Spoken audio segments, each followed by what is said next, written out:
Nevada, land of casinos, canyons, and a very particular kind of legal gamble. It stands alone in the United States, the only state where prostitution isn't just tolerated, it's regulated, sort of. This isn't Amsterdam with its red light windows, this is Nevada, where the world's oldest profession gets a legal brothel makeover, but only outside the neon glow of Vegas. This creates a fascinating paradox. You have this tightly controlled system with health checks and licensing existing alongside a vast, shadowy market. It's like allowing craft breweries but ignoring the moonshine still in your neighbor's basement, except instead of questionable booze, we're talking about human lives. The numbers tell a story. Nevada boasts the highest rate of commercial sex providers per capita in the nation. That's 171 for every 100,000 residents. Think about how many people you know. Now imagine a significant chunk of them selling sex every single month. And no, tourists aren't the only ones buying. This isn't about kink shaming or moral judgments. This is about understanding a system where the line between legal and exploitative gets blurry, where the very act of trying to control something as complex as sex work creates its own set of winners and losers. Buckle up, folks, because we're headed down a rabbit hole. And trust me, what happens in Vegas does not stay in Vegas. Nevada's sex industry isn't just big, it's booming. Forget the glitz and glam of the Las Vegas Strip. We're talking about a sprawling network that extends far beyond the casinos. Estimates suggest over 5,000 individuals are sold for sex in Nevada each month. That's more than the population of some small towns. Now you might think, well, it's Vegas, baby. Tourists explain everything. And sure, tourism plays a role, but it doesn't explain the sheer scale of the market.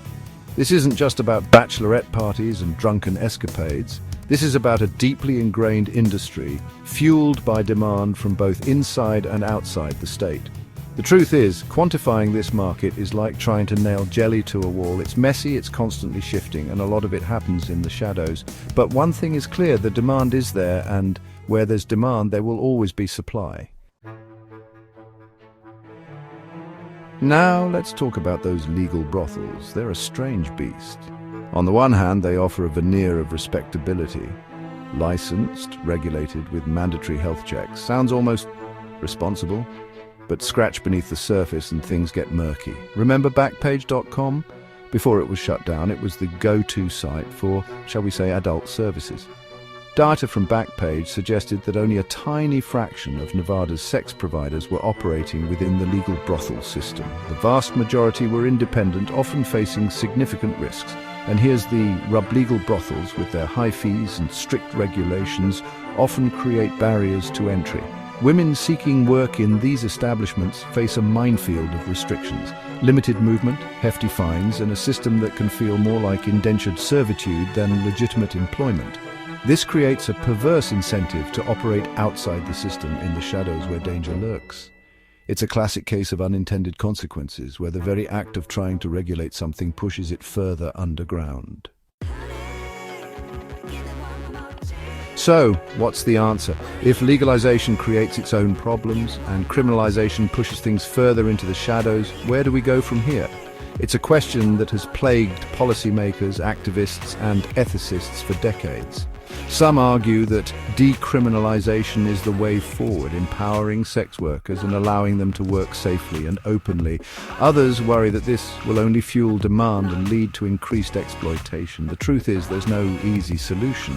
This is about more than just laws and regulations. This is about human rights, about safety, and about ensuring that those involved in sex work are treated with dignity and respect.